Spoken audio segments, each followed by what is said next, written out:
नाज़रीन, मैं हूं लाहौर से जुल्फ़िकार अली। जनवरी की आज 6 तारीख और साल है 2023। कल के व्लॉग में आपसे मैंने ये ख़ास तौर पे रेलवे के पेंशनर से ये कहा था कि मैं आपको अपडेट करूंगा कि उनकी पेंशन की सूरत हाल क्या है और ताज़ा तरीन उनके लिए क्या खुशखबरी है। तो आज तो एक को आपको ये बताना है कि आपकी पेंशन की इस वक्त स्टेटस क्या है, कब मिलेगी और कब आप उसको ATM से निकाल सकेंगे और कब आप खिड़की से ले सकेंगे। और दूसरा, मैंने आपको कल के व्लॉग में आपने स्टोरी सुनी होगी रेलवे के बारे में, जो चीनी कोचेज़ दरामद की गई हैं। उसमें कुछ एक मीडिया हाउस ने खबर शाये की थी और टीवी पे चलाई थी कि उसमें कुछ ऐसी ख़राबी है कि वो पाकिस्तान के ट्रैक पे फिट नहीं है, अनफिट हो गई हैं और सुकलैन में खड़ी हैं और पाकिस्तान का जो है वो तकरीबन 14 करोड़ 90 लाख डॉलर जो है वो ज़ाया हो गई। तो मेरे लिहाज से तो वो ख़बर पूरी तरह से दुरुस्त नहीं थी। कुछ चीज़ें उसकी हो सकता है कंटेंट में कुछ दुरुस्त हों, लेकिन बाकी चीज़ें जो है वो मैंने इसकी कोशिश की है कि इसकी तह तक पहुंचा जाए, सच तक पहुंचे कि असल में सूरत हाल है क्या, उन कोचेज़ में क्या ख़राबी थी, पाकिस्तान के ख़जाने का जो है ऊपर कोई ऐसी जद तो नहीं पड़ी, पाकिस्तान रेलवेज़ के हुकाम ने और मुतलका लोगों ने कोई गफलत तो नहीं की, उसमें कोई ऐसा अंसर तो नहीं है कि जिससे पाकिस्तान के अवाम का कोई बड़ा नुकसान हो गया हो और पाकिस्तान में ये कोचेज़ काबिल इस्तेमाल ही ना हो। तो इसके लिए तह तक पहुंचने के लिए आज मैंने काफ़ी काम किया। रेलवे के उन दोस्तों का मैं मशकूर हूँ जिन्होंने ऑफ द रिकॉर्ड मुझे सच्ची और सही और हकीकी पिक्चर दी, और मैं उन लोगों के बारे में भी खुशकुन जो अल्फाज इस्तेमाल करना चाहता हूँ कि जिन्होंने इस पर वरी का इजहार किया, जिन्होंने फ़िक्रमंदी का इजहार किया कि पाकिस्तान रेलवे को जो है उसकी साख को नुकसान पहुंचा, पाकिस्तान के और चीन के तल्लुकात को नुकसान पहुंचा इस इंफॉर्मेशन से कि ये रेलवे में जो कोचेज़ दरामद की गई वो पाकिस्तान में तो काबिल इस्तेमाल ही नहीं है। तो आज मैं आपको एक तो ये बताऊंगा कि असल फैक्ट्स क्या है, हकीकत क्या है, सच्ची खबर क्या है। इस माशरे में सच्ची खबर जो है उसका बड़ा फुकदान है, फेक न्यूज़ ने बहुत बर्बादी की है। तो सच्ची खबर सुने। सच्ची खबर ये है कि 230 कोचेज़ का एक मुआहदा है हमारा चीन के साथ। उसमें से 46 कोचेज़ जो है वो मुकम्मल तैयार हालत में, यानी CBU हालत में, कंप्लीट बिल्डअप यूनिट की हालत में पाकिस्तान में आ चुकी हैं और इससे ग्रीनलैंड ट्रेन जो है वो चलनी है, जिसका ऐलान जो है वो पाकिस्तान रेलवे के इंतज़ामी और वफाकी वज़ीर रेलवे कर चुके हैं। इसके अलावा ये कोचेज़ जो है इसमें से 186 कोचेज़ ऐसी हैं, 184 कोचेज़ ऐसी हैं जिनको पाकिस्तान में संभल होना है। दो तरह के दो फेजेज़ हैं इसके असम्बलिंग के, वो मैं आपको बताऊंगा, ख़ास तौर पे उन स्टूडेंट्स के लिए जो पाकिस्तान रेलवेज़ को पढ़ते हैं और उन अवाम के लिए जो पाकिस्तान रेलवेज़ के साथ मोहब्बत रखते हैं, रिश्ता रखते हैं, और रेलवे मुलाजमीन के लिए जिनका मुस्तकबिल इस डिपार्टमेंट की तरक्की के साथ अटैच्ड है, वरना फिर सूरत हाल आपके सामने। तो हकीकत ये थी कि जब ये कोचेज़ आई हैं 46, तो जदीद 3 कोचेज़ हैं और ये इंटरनेशनल स्टैंडर्ड की, यानी यूरोप का जो इंटरनेशनल स्टैंडर्ड है ये उसके मुताबिक आई हैं। पाकिस्तान रेलवे ने ये जो मुआहदा किया एग्जैक्टली 14 करोड़ 88 लाख डॉलर का है और इसके अंदर ये जो 230 कोचेज़ हैं ये सारे का मंसूबे की कीमत है जो मैंने आपको अर्ज़ की है। अब उसको आगे चलते हैं कि यूरोपियन स्टैंडर्ड की ये कोचेज़ जब आई हैं तो पाकिस्तान रेलवे ने एक स्पेसिफिकेशन दी कि हमें इसकी कोचेज़ में ट्रेन रोकने के लिए जो एयर प्रेशर ब्रेक बनती है कोच में, वो उसका ये स्टैंडर्ड चाहिए। तो वो इंटरनेशनल और यूरोप स्टैंडर्ड के मुताबिक वो प्रेशर मेंटेन कर दिया चीनी कंपनी ने, और पाकिस्तान के लोगों ने, शायद अजीज़ जो AGM है और उनकी टीम ने 4-5 लोगों पर मुश्किल थी, ये गलत खबर थी कि 84 लोग गए। 84 लोग वो ट्रेनिंग लेने के लिए गए थे जिन लोगों ने फ्रेट वैगनें भी यहाँ पे आनी है। अभी तो ये मुसाफर कोच आई हैं तो मालगाड़ी की बोगियाँ भी आनी हैं। तो मालगाड़ी की बोगियाँ जो यहाँ पे संभल होनी है रेलवे की लोको वर्कशॉप मूलपुरा में वो, और कैरी फैक्ट्री इस्लामाबाद में ये जो संभल होनी है, तो इनकी ट्रेनिंग के लिए वो लोग गए थे। तो 5 लोगों ने इंस्पेक्शन की, वहाँ पे इसका प्रेशर चेक किया। अब ये प्रेशर जो है चेक वहाँ पे तो खड़ी बोगी का तो हो गया, लेकिन एक्चुअली ये प्रेशर चेक होना था जब वो ट्रेन पे इसके ऊपर ट्रैक के ऊपर चलती। अब ये जो हमारे इस वक्त ट्रैक है ये बरतानिया दौर का बना हुआ, आपको पता है 1860 का, तो वो है ब्रॉड गेज। दुनिया सारी और चीनी जो ट्रेनें हैं वो चलती हैं स्टैंडर्ड गेज पे, तो स्टैंडर्ड गेज हमारा नहीं, हमारा ब्रॉड गेज है, चौड़ी पटरी है। तो ये चौड़ी पटरी पाकिस्तान में आके टेस्ट होना थी।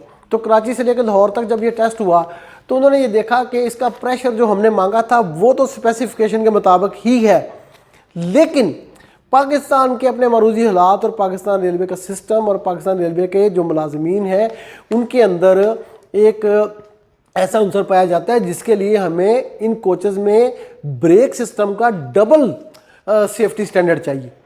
तो उन्होंने चीन को कहा कि आप इसका डबल सेफ्टी स्टैंडर्ड हमें कर दें। अब आपको मैं एक अंदर की बात है तो रुसवाई की, लेकिन बात सच है, तो सच मैंने आप तक पहुंचाने की वादा किया है। सच ये है कि 99% रेलवे के जो ड्राइवर्स हैं या जो ट्रेन स्टाफ है वो एफिशिएंट है, लेकिन 1% ऐसा भी होता है जो गफलत करता है, जिसकी वजह से पाकिस्तान रेलवे की ट्रेन को कोई ना कोई किसी भी शक्ल में कोई नुकसान पहुंच सकता है। तो इस 1% के खदशे को दूर करने के लिए पाकिस्तान रेलवे के वज़ीर ने और पाकिस्तान रेलवे की इंतज़ामिया ने ये फ़ैसला किया, ख़ासतौर पे चेयरमैन ज़फ़र ज़मान रांझा साहब ने और सीईओ साहब ने और एजीएम साहब ने और बाकी लोगों ने फैसला किया कि डबल सेफ्टी स्टैंडर्ड लाएं। तो डबल सेफ्टी स्टैंडर्ड के लिए करना ये पड़ा है कि ये ट्रेन की जो कोचेज़ हैं वो सुकलैन लाहौर में खड़ी की गई और जो प्रेशर मेंटेन था उसके अंदर स्टील का एक पाइप इस्तेमाल हुआ है 9 मिलीमीटर डाया का। लेकिन अब मैं सेफ्टी स्टैंडर्ड क्या कह रहा हूँ, मसलन अगर आप रेलवे के कोच में सफ़र कर रहे हैं और आपने देखा कि कोई ख़तरा है, कोई किस किस्म का मिसहैप हो रहा है या कोई गड़बड़ हो रही है या आपको कोई ख़तरा लग रहा है, तो आप उसकी जंजीर खींचते हैं। जब जंजीर खींचते हैं तो ट्रेन रुक जाती है। अच्छा, अब ये जो यूरोपियन स्टैंडर्ड है, वहाँ के लोग बड़े पढ़े लिखे लोग हैं, वो जब जंजीर खींचते हैं तो ट्रेन ड्राइवर को इंजन के अंदर ये इंडिकेशन बल्ब जलता है कि कोई बंदा जंजीर खींच रहा है और कह रहा है कि ट्रेन रोको, तो वो ट्रेन रोक लेते हैं। हमारे यहाँ जो मैं 1% का जिक्र कर रहा हूँ, ड्राइवर हज़रात वो गफलत कर सकते हैं। मैंने ये नहीं कहता कि करेंगे, कर सकते हैं, इम्कान है कि उसको इंडिकेशन तो जाएगी इंजन के अंदर, लेकिन वो धड़ाधड़ भगाता चला जाएगा, नहीं रोकेगा। तो अब ये किया है कि वो जो 9 मिलीमीटर डाया का पाइप था उसको अब कन्वर्ट किया गया है, उसको रिमूव करके उसकी जगह पे रिप्लेस किया गया है 20 मिलीमीटर डाया का पाइप। तो एक बोगी में, एक कोच में ये 9 फुट का पाइप जो है वो लगा है। और उससे हुआ ये है कि जब आप जंजीर खींचेंगे या कोई जंजीर खींचेगा तो सिर्फ इंजन ड्राइवर को इंडिकेशन नहीं जाएगी, बल्कि वो जो प्रेशर होगा वो 10-15% तक गिरेगा और ब्रेक लग जाएगी ऑटोमेटिकली। यानी तमाम ट्रेन की जो बोगियाँ होंगी वो अपना 10 से 15% प्रेशर जो है, एयर प्रेशर लूज़ करेंगी और ड्राइवर को ये पता चलेगा कि ट्रेन भारी हो गई है। चल, जैसे आप कभी कार ड्राइव करते हैं तो हैंड ब्रेक लगी रह जाती है, तो आप देखते हैं कि कोई मसला है, वो ब्लिंक भी करता है, तो आपको वो ब्रेक डाउन करनी पड़ती है फ़ौरन गाड़ी की, कार की, तो फिर आप चलते हैं। तो यही 20 मिलीमीटर डायमीटर का पाइप लगने से अब आपकी ये डबल सेफ्टी हो गई है। तो मैं समझता हूँ कि ये समझदारी है पाकिस्तान रेलवेज़ की। और अब आप सोच रहे होंगे कि इसके ऊपर जो खर्चा कितना है, तो ये 9 फुट का जो पाइप मैं बता रहा हूँ ना, रिप्लेसमेंट के बाद 20 मिलीमीटर डाया का, तो उसमें 56,000 रुपये का खर्चा आया है। लेकिन चूँकि हमारे एग्रीमेंट जो चीन के साथ हुए हैं उसके मुताबिक पहले 6 माह तो उन्होंने ये जो ट्रायल रन हो रहा है ये उनकी सुपरविजन में होना है। तो चीनी इंजीनियर्स ने यहाँ सुकलैन में ये जो 56,000 रुपये का पाइप 9 फुट का रिप्लेस किया है, उसकी कॉस्ट उस चीनी कंपनी ने दी है, पाकिस्तान रेलवेज़ ने कोई इसकी कीमत अदा नहीं की। और जो पाकिस्तान रेलवेज़ की लेबर इस्तेमाल हुई है चीनी इंजीनियर्स के साथ मिल के, उसकी चीनी कंपनी ने कॉस्ट पे की है, पाकिस्तान रेलवे को उसके पैसे दिए हैं जो हमारे लोकल मजदूर उन्होंने इस्तेमाल किए हैं। तो ये भी है, तो ये नहीं, ज़ीरो कॉस्ट में ये काम हुआ है। अब बात आगे बढ़ाते हैं कि जो फेज़ 1 है और फेज़ 2 है, जो 92 के कोचेज़ का जो यहाँ पाकिस्तान में असेंबल होनी है वो क्या है। तो कैरी फैक्ट्री इस्लामाबाद में ये फेज़ शुरू हो जाएगा मेरी इतला के मुताबिक जून 2023 में लोकल प्रोडक्शन शुरू होगी और जो मार्च 2025 में ये 92 कोचेज़ पाकिस्तान में फ़र्स्ट फेज़ में जो है वो असेंबल होके पाकिस्तान रेलवे के ट्रैक पे आ जाएंगी। अब ये जो 92 पहली वाली है ना, पहले फेज़ की, उसमें यह है कि इसकी जो चादरों की, जो लोहे की चादरें कोच के अंदर लगती हैं वो मोल्ड होके आएंगी, सारा सामान वहाँ पे तैयार होके आएगा, असेंबल होके यानी जुड़ेगा यहाँ पे। लेकिन जो अगला फेज़ है, फेज़ 2 जिसे कहेंगे 92 कोचेज़ का, वो उसमें सिर्फ रॉ मटेरियल आएगा, खाम माल आएगा, चादरें आएंगी, बेल्ट होके या बेंड होके नहीं आएंगी। तो बेंडिंग भी और बाकी सारी चीज़ें भी यहीं पे होंगी, क्योंकि यही टेक्नोलॉजी ट्रांसफ़र का हमारे साथ चीन का मुआहदा है। तो वो फिर वो यहाँ पे तमाम कोचेज़ जो हैं उनका सारा सामान रॉ मटेरियल की शक्ल में आएगा और बनेगी यहाँ पे। तो ये पाकिस्तान के लिए खुशाइन बात भी है कि पाकिस्तान एक ऐसी स्टेज पे चला जाएगा कि वो रॉ मटेरियल चाहे फिर पाकिस्तान में तैयार कर लें और फिर कोच जो है यहाँ पे मुकम्मल की मुकम्मल बनना शुरू हो जाए। क्योंकि बहुत बड़ा ख़र्चा हुआ है, बहुत पैसे लगते हैं, पाकिस्तान को तो $1-1 की ज़रूरत है। अब मैं आपको शेयर करूँगा कि इसकी कॉस्ट क्या है। ये कोचेस की एक कोच आई कितने की, ये आपके लिए बड़ी इंटरेस्टिंग हो, खास तौर पे पाकिस्तान रेलवेज़ के मुलाजमीन के लिए भी और पाकिस्तान के आम शहरी के लिए भी और स्टूडेंट्स के लिए जो जनरल नॉलेज का जो है वो उसमें दिलचस्पी रखते हैं। तो एक कोचेज़ जो इकॉनमी क्लास की है उसकी कॉस्ट है $6,28,000 और $857, एग्जैक्ट कॉस्ट बता रहा हूँ। AC स्टैंडर्ड की जो कोच है वो $7,25,000 और $753 की है। और जो पार्लर कार की कोच है उसकी कॉस्ट है $7,88,000 और $736। और इस तरह ब्रेक वैन है और जो उसकी लगेज वैन है उसकी कॉस्ट भी है मेरे पास, लेकिन वो ज़रूरी नहीं है। तो मकसद कहने का ये है कि लाखों डॉलर की एक कोच बनती है। अगर आप इसकी एवरेज भी निकालेंगे तो ये कोई $7.5 लाख तकरीबन बनेंगे। $7.5 लाख की एक कोच है और जब पाकिस्तान में बनने लगेगी तो इसका जो मामला है वो बेहतर होगा, पाकिस्तान रेलवे ट्रैक पे चढ़ता जाएगा। तो ये थी उसकी असल हकीकत। इसमें ऐसी बात नहीं है कि ये कोचेज़ जो हैं वो पाकिस्तान में नाकाम यानी नकारा है, ये पाकिस्तान ने इतनी बड़ी कीमत पे की है तो उसका कोई मुशर्रफ नहीं है, ये गलत बात थी। और करेक्ट इन्फॉर्मेशन पहुंचाना मेरी ज़िम्मेदारी थी, मैंने आप तक पहुंचा दी। अब मैं आता हूँ, या आप ज़हन में रखिएगा कि ये जो हुआ है ये कोचेस के बारे में, ये डबल सेफ्टी स्टैंडर्ड को मेंटेन करने के लिए हुआ है, इसमें और कुछ नहीं। हमारा जो 1% जो मामला है ड्राइवर्स का या दूसरे लोगों का जो गलती कर सकते हैं जिसका इम्कान रहता है, उसको भी ख़त्म किया गया है ताकि सेफ्टी स्टैंडर्ड जो है वो डबल हो जाए। यूरोप से इंटरनेशनल स्टैंडर्ड से भी हम आगे निकले। अच्छा, अब आपको पेंशन के बारे में आपको इंतज़ार होगा कि बताऊं।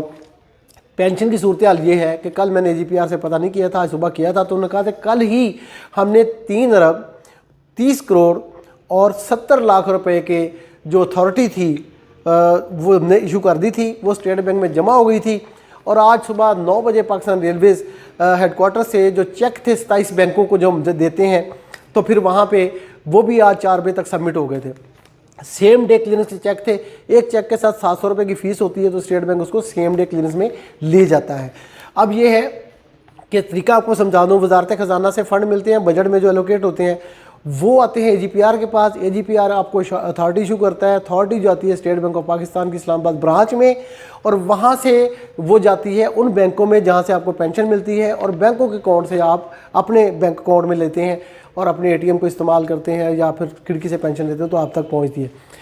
तो नटशल ये है इस सारी पेंशन की स्टोरी का और इन्फॉर्मेशन का कि आज रात तक हो सकता है कि 12 बजे तक आप अगर ATM चलाएं या आप अपने ऑनलाइन अकाउंट को चेक करें तो आपकी पेंशन आपके पास पहुंच चुकी हो।